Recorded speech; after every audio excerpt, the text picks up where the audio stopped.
I then got this searing pain up the middle of my body. Oh, and Barbara. I heard screaming, which turns out the screaming was not real. It was in my head. So I turned to my husband and I said, "You have to call 911. I'm dying."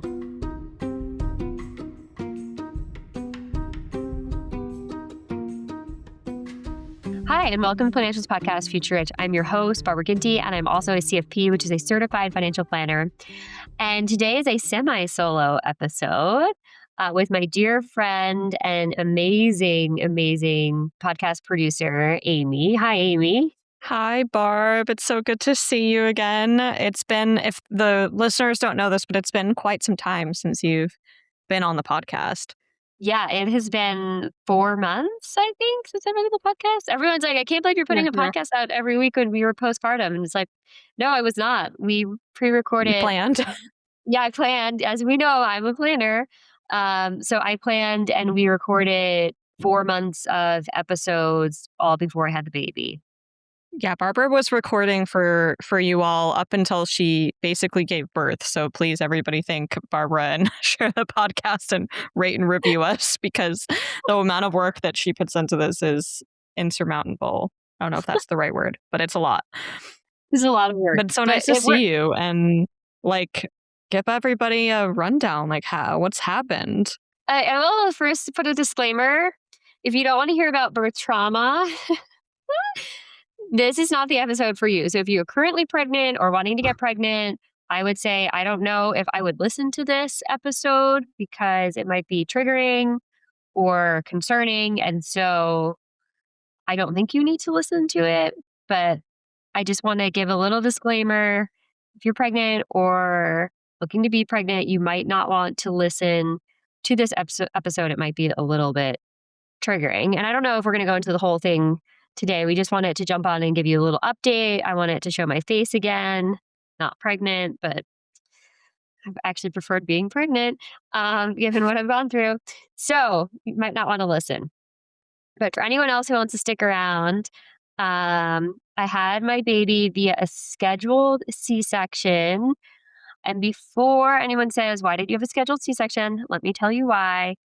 I was between a scheduled C-section initially because the baby was frank breeched, which I always say she was folded up like a Motorola flip phone. She was completely folded in half for the majority of my pregnancy, so much so that they couldn't even do any of the ocular scans they were trying to do for my 20-week. And so in my head, it was like, okay, that's perfect. I kind of always thought I'd have a C-section. And then when she was franked breech, so she would be very difficult to, you would have to unfold her and then flip her. That was something I did not want to try because it was two things. Like most babies that are breeched just have to be turned. She would have to be opened up and her legs would have to come off her. Her legs were on her forehead the majority of the pregnancy. Yeah, actually she was so long. We've been having to do orthopedic scans for her to make sure she doesn't need braces because she developed so long, folded in half. So far she's okay, which is great. But at the very end of the pregnancy, I don't know how she did this. She unfolded and flipped. And so at that point, which is great. So we were happy. It became the choice between a scheduled C-section and an induction. And so I had kind of flip-flopped and then decided I wanted to try the induction. And the reason being is because, as we all know, I did IVF. So this was a long time coming. I froze my eggs at 34. Then my husband got married. We tried for a while, did not get pregnant, and then decided to go down the route of unfreezing my eggs, making embryos, and doing IVF. And I got incredibly lucky on that journey that we were able to get enough embryos and it worked the first time. So I felt incredibly lucky because most of my friends and most people that I've known that have gone through IVF, it's a lot longer of a journey and a lot more painful and a lot harder. And I was very fortunate on that side of the journey. That side went well. And so the stillborn risk increases. There's a known study increases between week 39 and week 40. And so given that I didn't want to go to 40 weeks, I was nervous about that. And her movements had changed. And, what I was told is you'll know if there's a problem. No, I will not know. I will know if there's a problem with my finances. Will I know if there's a problem with my body? No, I will not know. And we'll get to being able to understand your body. That is not something that I'm very skilled at. I'm not good at describing what's happening in my body or knowing what's happening in my body. It's not a strength of mine. I really am just good at finance. That's it. You're good at a Not good lot at more than anything. that. Not good at anything else.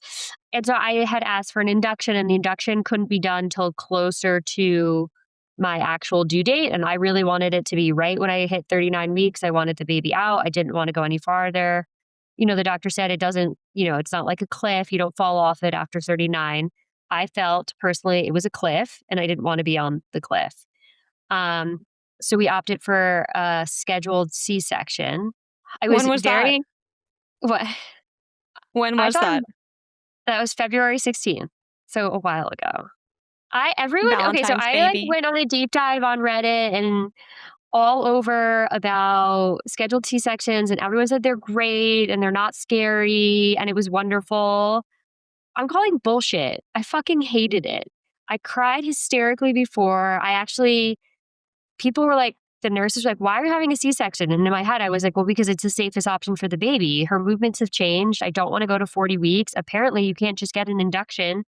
If I knew getting an induction was harder than getting into a club, like this private club, I would have, I don't know what I would have done. I would have made plans earlier if I knew it was so hard to get an induction. But what I was told is not medically necessary, which I thought was super ironic given that I was a high risk pregnancy up until the day I tried to get an induction. And then I wasn't high risk anymore. And then it could have been done like that Wednesday, but I didn't want to wait till Wednesday. I wanted it to be done at exactly 39 Yeah. weeks. My preference would have been to go to the hospital the day before I turned 39 weeks and had the baby exactly on 39. So for whatever reason, the induction date, I couldn't get the one. I thought it was too far from 39. I was nervous. Her movements had changed, and they didn't want to be in charge of monitoring whether or not the baby was okay because I didn't feel confident that I could do that. And in my mind, her movements had changed and I wasn't comfortable. So we did this C-section. I was hysterical up until the C-section. I was hysterical and cried through the entire C-section. I didn't want to see the baby when the baby came out. I was so upset about having the C-section. I thought it was so horrible to be awake during a surgery. I think it is inhumane. Oh, man. But she came out and she was totally fine. I was not. So I don't know if that was like my own premonition of knowing like the reason I didn't want it was because it wasn't going to go well and I just didn't listen to myself. Began hemorrhaging. I didn't officially hit the hemorrhage mark because I lost 750 milliliters of blood. And I think in order to qualify for a hemorrhage, you have to do 1,000 milliliters of blood. My C-section was longer as well. I don't know what happened. I was too scared and too emotional to ask what was happening after the baby came out. So after the baby came out, they're like, oh, okay, we're going to close you. The anesthesiologist was like, we're going to close you up now. It should be pretty fast, like 15 minutes. I was like, great. I want to be the hell out of here. This is horrible. As a person who's scared to go to a hospital, this whole experience has been my worst nightmare. I get anxiety walking into a hospital, visiting somebody who's in the hospital. So being in a hospital in an operating room awake was awful. I also was terrified of actually having the child at all. And anyone that knows me knows that the second I found out I was pregnant, a lot of people were like, what are you going to do about getting the baby on? I was like, I'm not going to worry about that till we get closer, but I'm sure I'm going to come to terms with the baby needs to exit my body. Right up until the moment I gave birth, I was like, she can stay in there. I'm perfectly fine. I can be pregnant the rest of my life. I do not want her exiting at all. So for whatever reason, they couldn't close me right back up. And because you're awake in surgery, you can hear, and they were suctioning. I don't know what they were suctioning, but there was a lot of suctioning happening, which doesn't feel great. And so then they finally closed me back up, wheeled me out, and then I started to bleed. And so they did a bunch of interventions to try to get my uterus wouldn't contract, to try to get my uterus to contract so that the bleeding would stop. So they gave me a suppository, they gave me a shot, not working.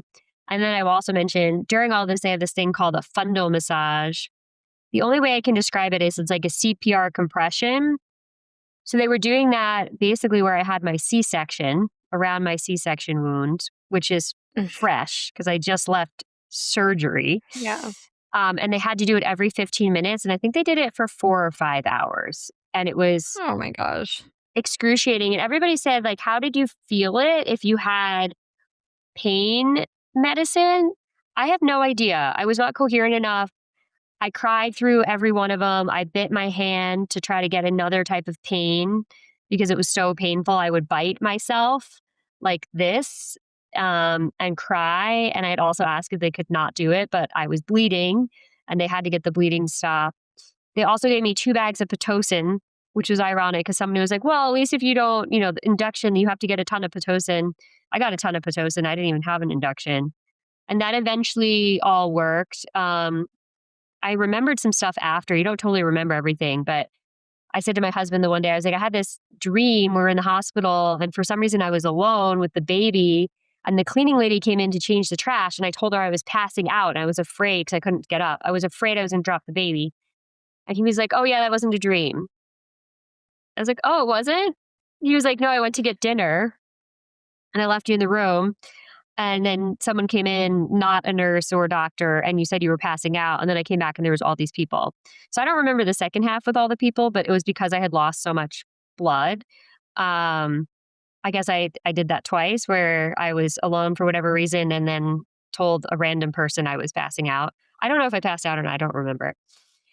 So that's not even the birth Man, trauma. So that's just not where even we're the just beginning.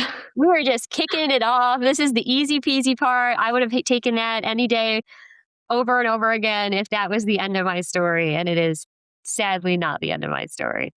So I spent the next 4 days in like excruciating pain. The thought was maybe I had internal bruising from all the fundal massages, given that I just had surgery and they went on for so long and then they were pretty aggressive. So I was given tons of oxy. So I don't really remember a ton about my hospital stay. Didn't really hold the baby much because I was in so much pain.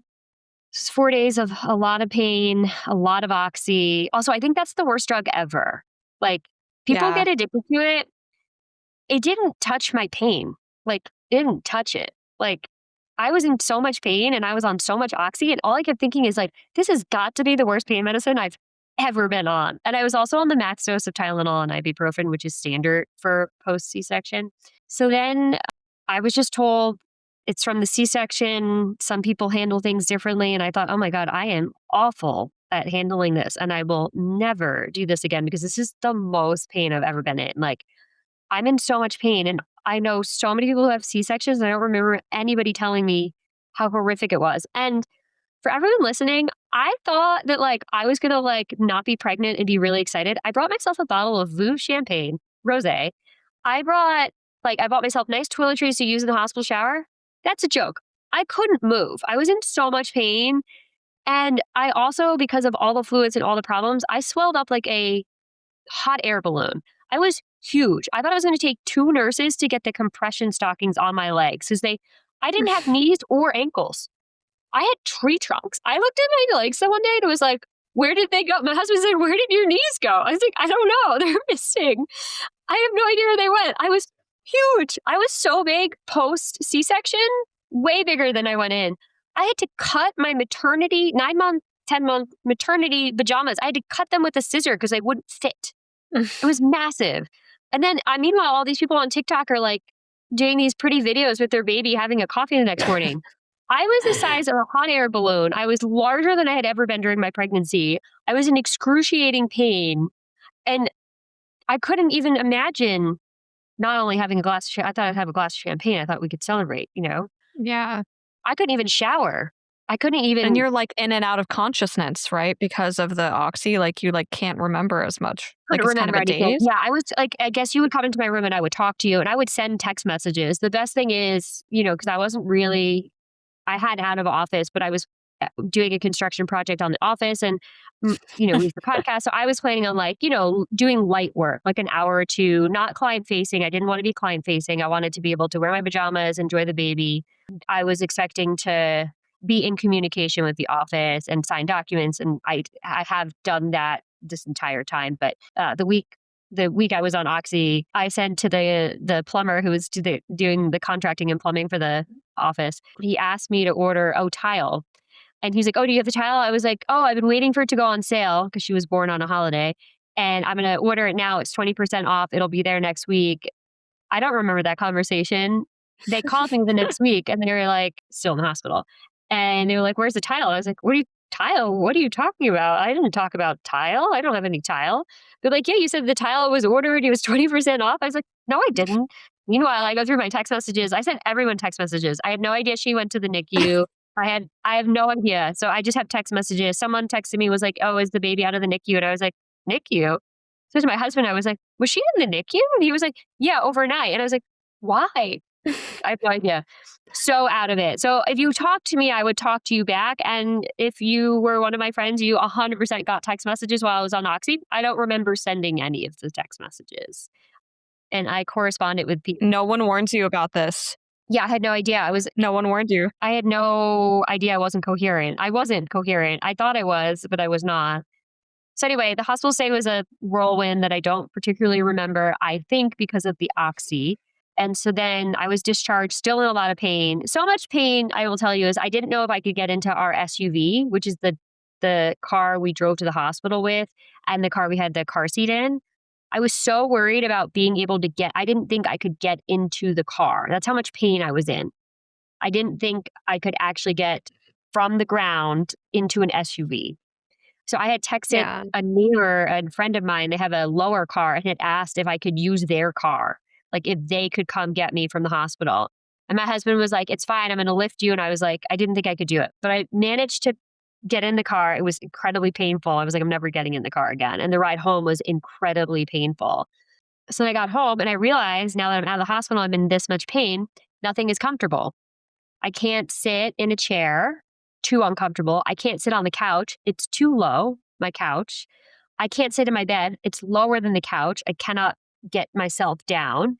I can't sit anywhere. I was like hysterical. I was like, I can't stand. It hurts. I can't sit. It hurts. There's no way, like I can't.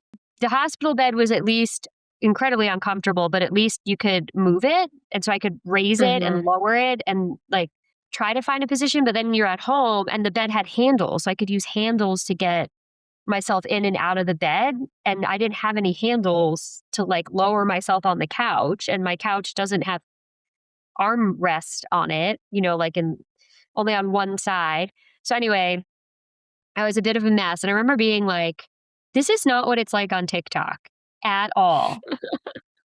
Everyone on TikTok is like having their baby, having coffee. I couldn't hold her. I was in so much pain that holding the 6-pound baby or the 7-pound baby was too painful for me to hold her. I could not get up and down. So I didn't change any diapers for a while because I could not get up or down.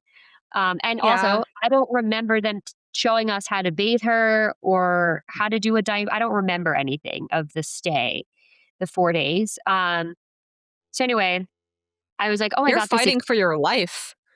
I didn't You're know literally that. fighting for your life. What comes into not being in tune with your body? I was just thinking, wow, I have a really low pain tolerance. I can't believe all of my friends have done this multiple times and no one mentioned it was terrible. And I was like, I visited some of them too. Not all of them. They didn't all live where I lived when they had C-sections, but I've gone over to my best friend's house after she's had a C-section to like see the baby. And like, I don't remember this.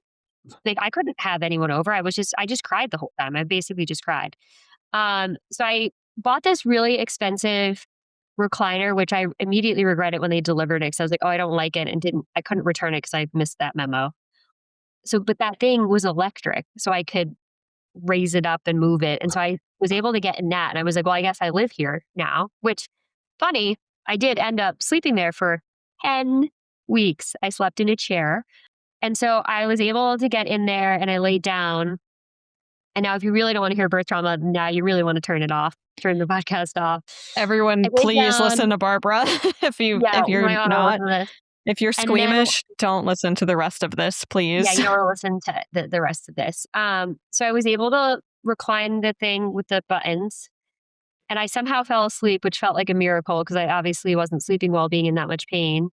And then I woke up to what I will call convulsions. I was shaking uncontrollably, which I will tell you is the most unnerving feeling to have your body shaking uncontrollably, like your whole body. It was incredibly painful because remember, I was already in a ton of pain from the C-section. So I thought. So I was in pain, just not moving, and my whole body was shaking uncontrollably. And I'm confused because I'm on a ton of oxy, so I'm not super coherent. So I yell for my husband, and he was like, "Are you cold?" And I was like, "No." And my whole body is shaking. So I don't know how he got me out of the back. I was in the back room. He brought me out by the fire, put me in a chair, don't remember, and put me by the fire. But the shaking was like continuing. And then this is really crazy. I'd like, it's the craziest to like actually be talking about it out loud is crazy. I mean, my good friends and my family know, but I haven't like obviously not told on the podcast. I then got this searing pain up the middle of my body Oh, and I heard Barbara. screaming, which turns out the screaming was not real. It was in my head. So I turned to my husband and I said, "You have to call 911. I'm dying." So he did. And just to make light of the situation a little, I was in a hospital diaper and a bra and nothing else. Like no shoes, no socks, nothing. Just and the hospital diaper is see through. It's white mesh. You can see through it. It's not, oh, it's transparent. And so he called 911. I kept hearing screaming and I had this searing burning up the middle of my body. And then it felt like this was like the magic of public services. It felt like the fire department showed up in like 1 minute. And I actually think it might have been exactly 60 to 120 seconds. That's how quickly. Turns out I live by the fire department. I've Oh, seen them grocery shopping so when I've gone grocery shopping. I've seen them at the park, and it like never dawned on me that they're so close because I've never had to call 911 like in that like in an emergent mhm. capacity. I've actually always wondered like how do you know to call an ambulance, like to dial 911 and say I'm having an emergency. I've called 911 to report like if I saw a drunk driver or something like that, but I've never done it for myself in an emergent situation. So they came very quickly. The shaking had just subsided. I still heard screaming. I still had severe pain. Like, and this is on the max dose of oxy that they were allowing me to have at the hospital, full Tylenol and full ibuprofen. Um, so so they took me in nothing. I couldn't stand. They had to put me in a wheelchair thing, and then they got me on a stretcher. My husband gave them a robe for me and my purse, but not with me. They were like with one of the firemen who were they all really lovely. And they started me on fentanyl. And I remember thinking in my head, I was in so much pain, even after one bag of fentanyl. I was like, I just need to survive for 7 minutes to the hospital because it takes us Yeah. 11, and I'm really hoping they can go fast. And it did feel like in the hospital, in the ambulance, it felt like they hit every pothole. I was in so much pain in that ride. So then the nice man with the fentanyl said, "I'm going to give you more fentanyl." And I was like, "Please." So they gave me 2 bags of fentanyl before I got to the ER. And then, and remember, I'm on a ton of oxy, max dose of Tylenol, and max dose of ibuprofen. And then I got to the hospital, and then all the things started to happen, and they suspected that I had a uterine infection. I think if you look up sepsis and uterine infection, very similar. Um, I found out much later that there was no screaming. I told everyone I knew that the baby just screamed and screamed and screamed while this was happening. Baby never cried. So that was like all in my head, I found out, which I just think is your body's Yeah. way of saying like you're seriously ill. Um, so yeah, they put me back in to the hospital for 4 days of IV antibiotics, very heavy hitting antibiotics. I think I have 4 types. I actually don't know because I wasn't totally with it. And I will say the doctors and the nurses were really nice. And at one point in the ER, after the pain medicine had started to work, I don't remember where in this process I was, but I do remember I said I needed to go to the bathroom. And the doctor had come in and he said, "Okay, that's no problem." And he pulled back the sheet they had on me and he goes, "Do you have any clothes?" And I was like, "No." And I just started crying again. And then he was like, "Okay, that's Oh. okay. Like, we'll get you a gown." And then he was like, "Do you have shoes?" And I was like, "No." And I started crying again. And he was like, "Okay, okay. Like, we'll get you socks." And then I remember he walked me to the the bathroom and then was like, "Are you gonna pass out?" And I was like, "I don't know." I was like, "I'll try not to pass out." Like, I have no idea.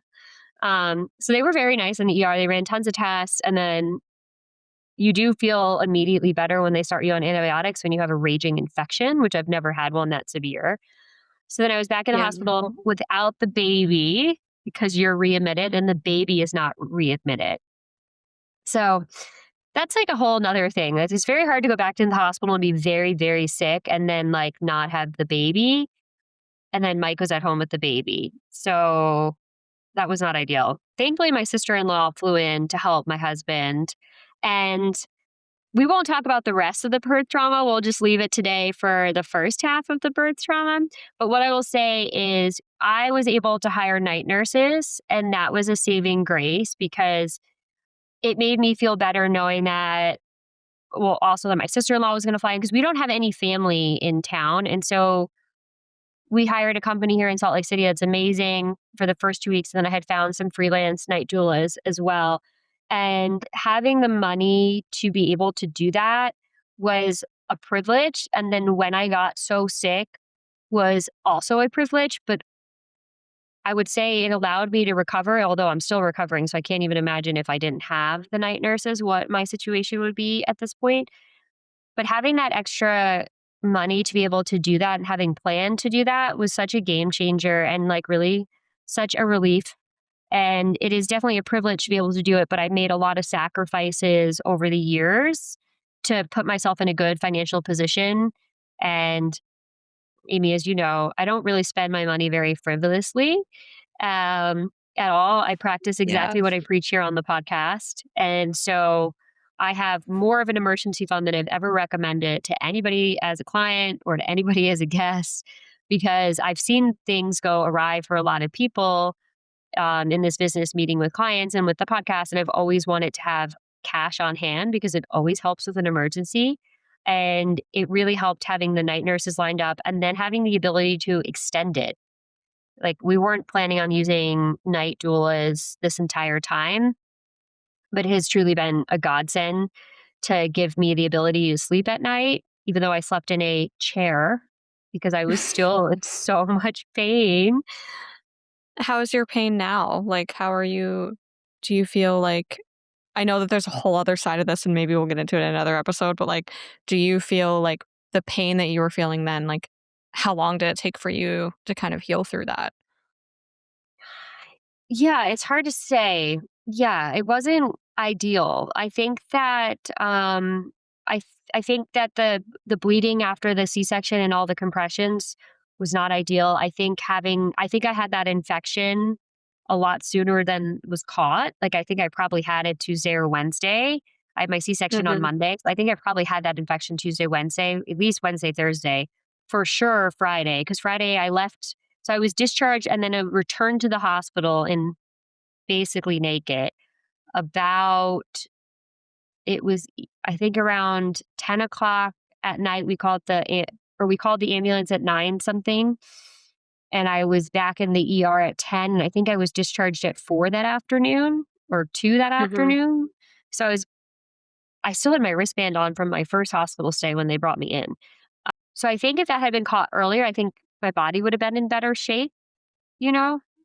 I Mhm. felt better when I left. I was out of that severe pain. I could just take ibuprofen and Tylenol, but I do think I took ibuprofen and Tylenol for like 30 days, like a very long time where other people were able to get off of it a little bit earlier. I didn't need my goal when I got back in and they took care of the infection, although it took a while, was to not be on oxy because it's not a good drug to be on and causes like other Mhm. problems.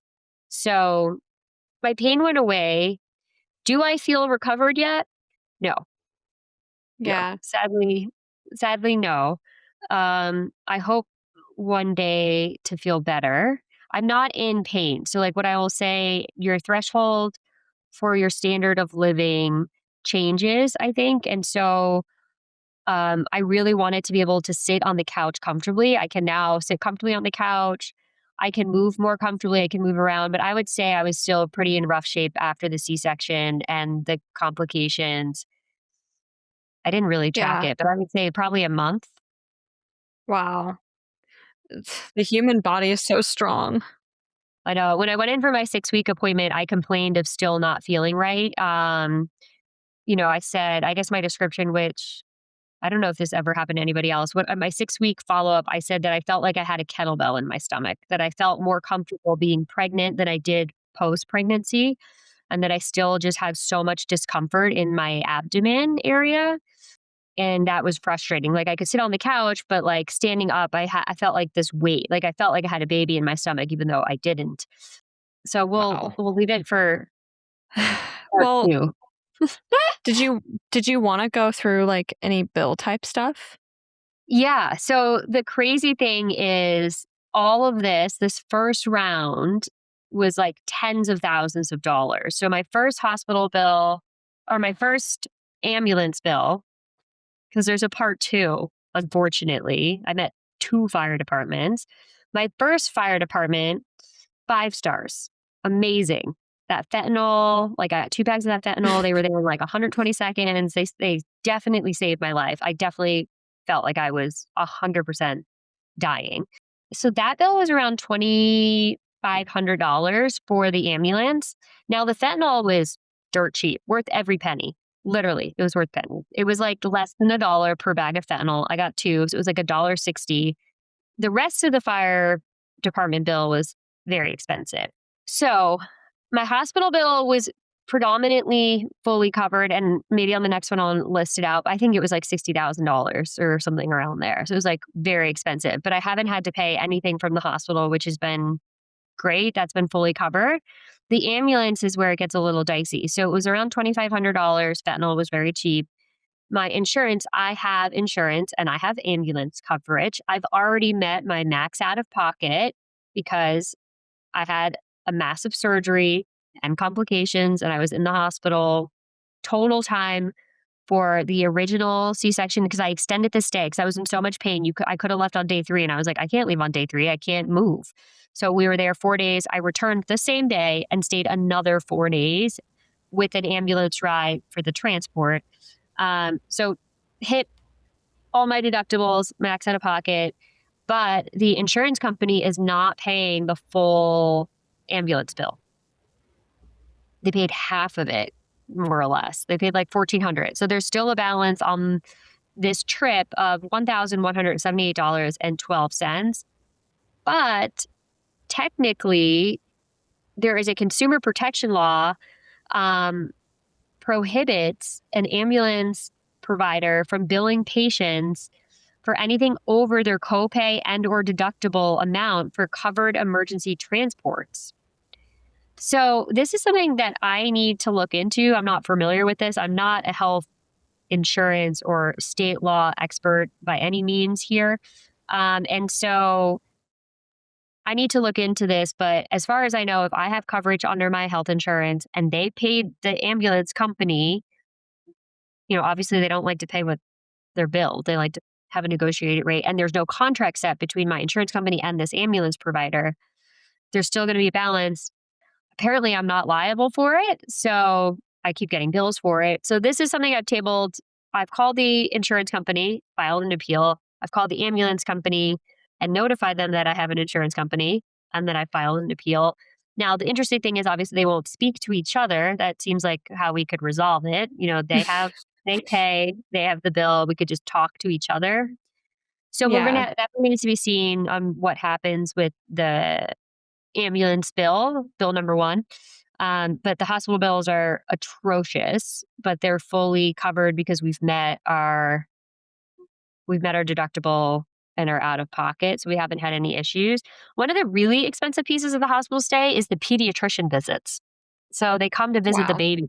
Pediatrician visits were very expensive. And then once we got her set up with her own insurance, then we just we got the bills and we just said, here's the insurance. And then they took care of it. So also great to have insurance. I'm always a big proponent of having insurance for this reason because Mm-hmm. What what would you they have done without it? And it's so sad that so many people don't have it.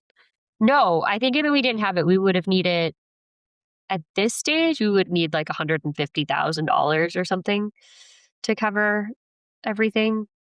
Yeah. Just to It'd like be insane. survive. and not Not die. literally die. Not Yeah. die. But how is like baby doing now? Is Yeah, the she the baby's the things have baby's been good good? so far, even though she was folded up like a flip phone. So far, so good. No need Mhm. for braces. Apparently she was in the NICU. I don't remember. Apparently it was a short stay, so that was good because I was unaware. Yeah, so she's good. She's a happy baby. And yeah, we're very lucky on that end of things. The only person who's had problems is me.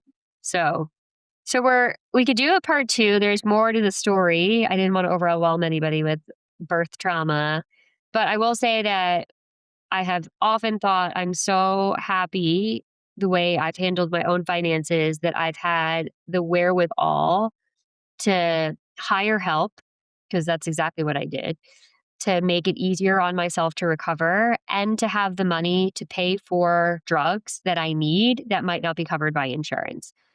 Like, I'm in a position where if I need something and it's gonna make me better, but it's not covered because insurance doesn't wanna pay for it, because they can deny certain drug coverage if there's an alternative drug that's cheaper, even if the alternative drug might not have the efficacy of the more expensive drug, they can still deny your coverage. And so I've been really, really happy that I have the money to be able to spend it on my healthcare, even if the insurance company doesn't want to. Because Yeah. sometime, or I would imagine anybody, if you're sick, the last thing you want to do is get in a fight with an insurance company over a drug that you think will make you better. Like, that's not what I want to do. I want the drug that will make me better. And if it costs more money, that's why I've saved my money. Yeah. And who knew that like past Barb that was like eating peanuts at the bar and like, saying I can't go out and saving every penny, like you were setting yourself up to be able to do this. And it's really unfortunate that not everybody is able to do that. And I'm so happy that you're taking care of yourself and that you have the support system that you have with Mike and your family, and like having a night doula, you know, some people might not even know that they can do that. Some people might not even know that they can do that. Some people might think they have to like, soldier through these really hard times when they're sick. But like No. having that, I think, has been so good for you. Yeah. I mean, I don't know what I would have done, because obviously having a newborn is hard. And then being really sick, like, I think independent of each other is very hard. I think combined is like not ideal. And I think a lot of people do go through birth trauma and have complications. I'm not the only one at all. But I'm really glad that I was able to take all the sacrifices I made for all those years and use it to make this very difficult period slightly easier by allowing myself to get sleep and having someone who is perfectly capable and who I trusted to take care of the baby at night. So basically, our night doula came at 10 and they left at 6. So we got 8 hours of help. And then what my husband did was my husband would get the baby at 6 so I could get a little more sleep. And I would meet the Hmm. night doula at night. And then we did have my sister in law come in, and she would help when she was here. She would meet the doula at night. But then everybody's getting a good night's sleep, which makes all the difference. I think it makes all the difference even if you just have a newborn, it's helpful. I think if you can afford it and you just have a newborn, I still think it's worthwhile to give yourself some grace and some sleep, makes all the difference if you can structure your finances to be able to afford it. And I think for me, particularly being sick, it was really a game changer. I would like to say that sleeping resolved all my problems. Sadly, it didn't, but I wonder if I didn't have it, if things would have been even worse. Probably. I mean, I'm sure. Yeah. Like there's not much that you can do other than try to relax and heal, you Yeah. know? Like I don't know. I'm just so happy that you're okay, because the Thank listeners you. don't know this, but they don't know the whole story, but it's been a journey and like it's not even over yet. No, it's not over So, yet. So I need everyone to keep their fingers crossed that the journey has ended. My postpartum, which is 15 weeks today, is done, and that I can go back to being a healthy individual, um, who doesn't spend their money on night doulas and medicine and all that sort of stuff. So fingers crossed, yeah. I'm done and I'm on the up and up. That's what I'm hoping for. Yeah. And for anybody who's had like this sort of who has their own experiences with postpartum, like if you want to share, if anybody wants to talk about this and talk about Yeah. like how you handled the costs and the bills and share your story, like please let us know because this isn't talked about enough. You're Mm-mm. right. Like on TikTok, everyone's so happy. On Instagram, everyone's so happy, and they're just Wait, they do their taking makeup in these the beautiful photo hospital. shoots. Yeah, Yeah, they're doing like their makeup in super the helpless with their hospital. babies. I was like, wasn't yeah, it was like I just remember cutting my pajamas being like in TikTok lies because I had to cut my pajama I had to get scissors from the nurses to cut my pajamas that I could wear right before I gave birth because after birth I was so large that they literally did not fit me. It's Yeah, crazy. But that I mean, that was like technically not a medical massive issue. It was like an that was like more inconvenient that I swelled up that much, but yeah, it's not ideal. uncomfortable though. It was It's uncomfortable. uncomfortable. Yeah, it was And also, like, uncomfortable. your identity too, like, you're like, "Oh, I had this baby, I'm gonna feel more like myself," and then you're like, "I'm actually Yeah. bigger now than I was when I was pregnant." Yeah, so I think that was the thing that was, like, disconcerting because I was like, "Oh, I was expecting because like, the end of pregnancy, you're large, and for being a petite person, I gained 50 Yeah, pounds, which was you're like in 5 feet tall. 5'2". Yeah, I'm not a big person, and so I gained more weight than I wanted to, and I kept every appointment, I'd be like, "Wait, I gained more weight. Isn't this a problem? Like, don't we need to do something about this?" And they're like, "Nope, that's fine. Like, you're eating." And I didn't even like really go to town. Like, I wasn't like eating ice cream every night or candy every night. Like, I was eating pretty healthy. If anything, I was was trying to make sure I got enough calories and enough protein because I felt like I had a lot of food aversions and things didn't taste as good as they had always tasted. And so it was like hard to find stuff that had enough protein that I wanted to eat. The only thing I ever wanted to eat was like cold water and like apples. Like loved apples. I had to have, like, at least 1 apple a day. But, like, other than that, like, I didn't have, like, a lot of cravings. If anything, I had a hard time getting enough protein. So I was shocked that I gained 50 pounds. I was like, "Oh, I'm gonna feel so much better once I have the baby because 'cause I'll immediately lose weight." And it was like, "No, it's not my case." And then they were like, "Oh, with breastfeeding, you'll lose weight." No, did not work. Have you So been, like, pumping and everything too and, like, I breastfeeding or did, yeah, I did, and that was where we'll talk about if anyone's even interested in part 2, I'm happy to share the rest of it, and I'm happy to share what the medical bills we'll probably post what the medical bills are. They are all covered except for 50% of the ambulance, bills, but I don't think I have to pay them.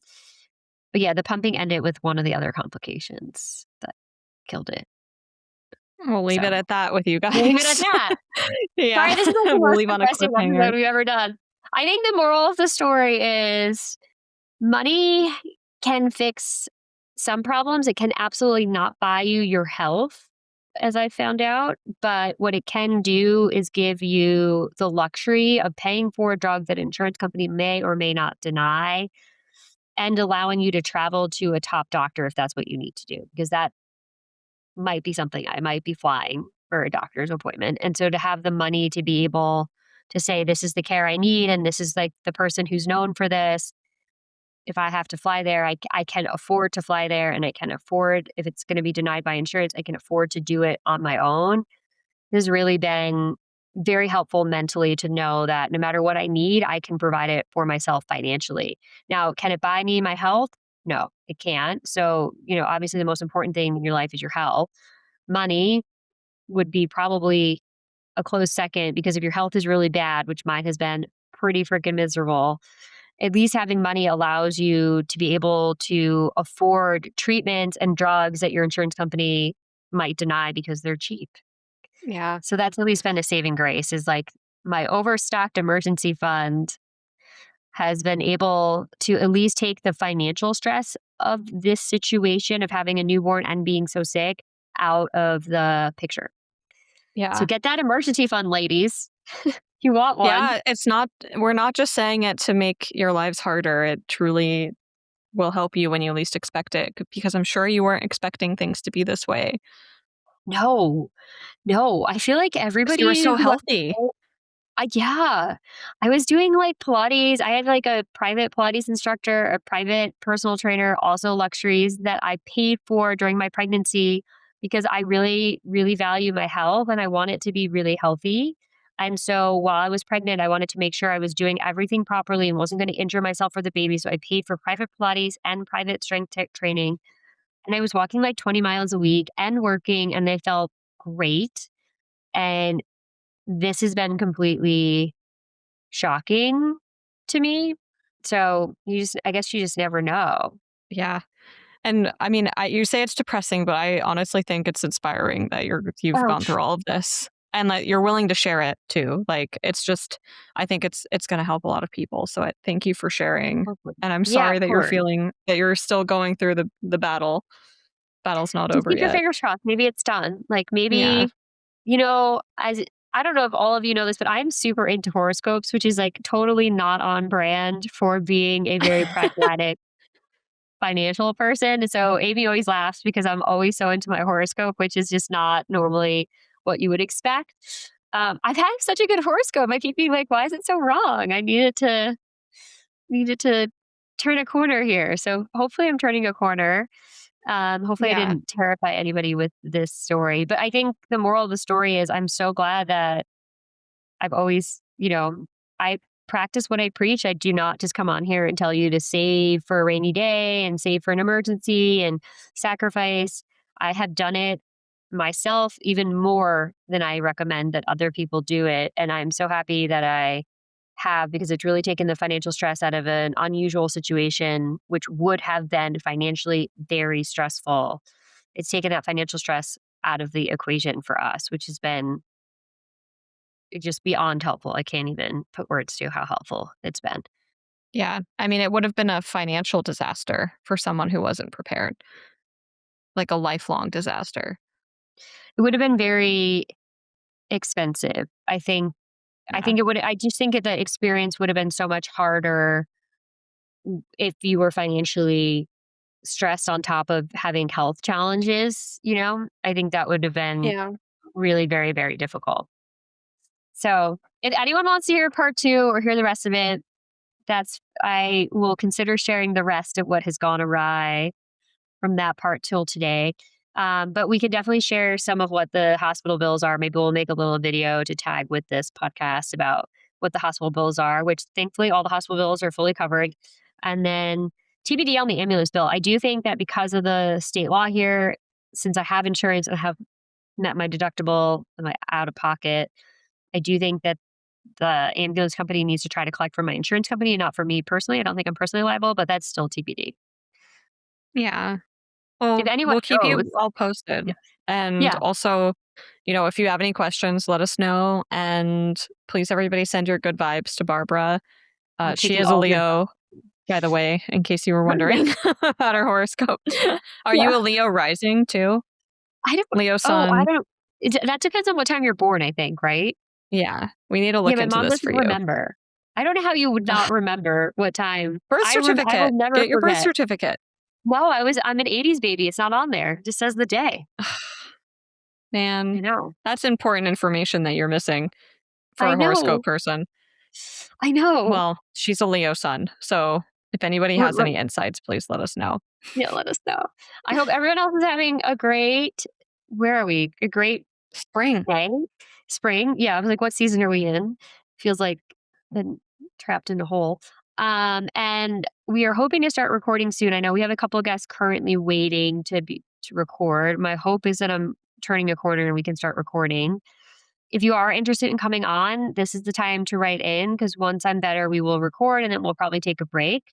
So if you are interested in coming on, and as always, the best thing you can do if you like the podcast is to share it with a friend and to rate and review us. We'd super appreciate it. Yeah, we see all of the new ratings on Spotify and Apple on iTunes. So please, like we look at them. It really helps us. We've been doing this podcast since How? 2018. 2018. So Yeah. 2018. Yeah. And it is completely run by Barbara, who has a full-time job. And this is like her passion project. So please help support the podcast by rating and reviewing and sharing it with your friends. And then next week we'll be back with another guest episode. Thanks for joining. Thank you for joining. Bye. Bye.